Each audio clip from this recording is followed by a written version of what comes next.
What's going on, guys? I'm joseph.ech, and today on this series of ArchiChat, it's alternate routes in architecture.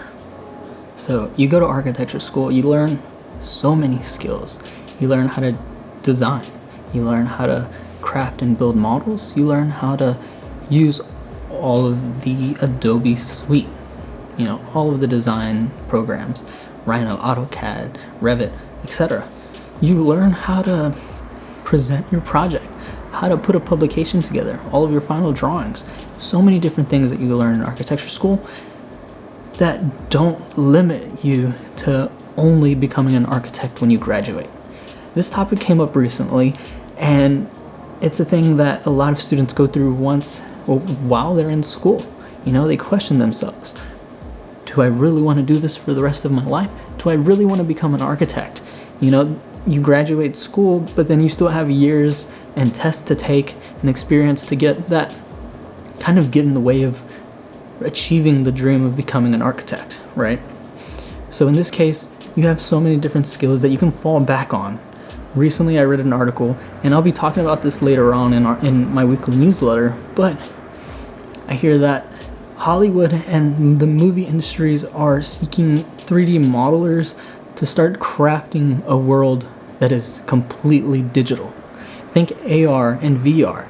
Everything that's inside of those digital worlds have to be modeled and rendered.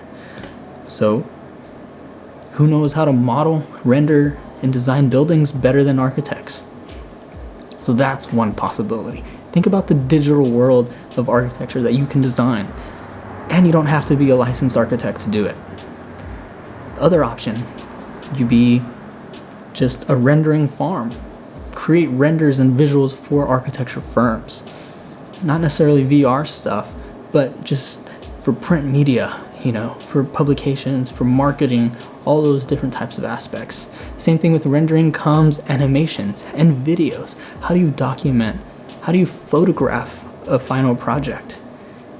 With the idea, the knowledge, everything that you learn in architecture school, the background of architecture and design, when you go out to photograph the project, it's so much better because you can connect with the architect's vision, and you understand the space, and so it makes it that much easier to tell the story of what it is you're photographing. Now, on the opposite side of the spectrum that has nothing to do with architecture, you've got graphic design, motion design. All those things utilize the same design skills that you learn in architecture school, putting together your drawings, putting together your boards. There's an attention to detail when it comes to architecture that can be applied to everything. Anything and everything that you can think of that is design related. I hope this helped you out. There are so many different options and routes that you can take with your architecture knowledge. So leave a comment down below. Let me know if there are other topics or ideas that you want to discuss. You want to keep this discussion going. What alternate route in architecture are you taking? So I hope you guys enjoyed this video, and I'll talk to you next time.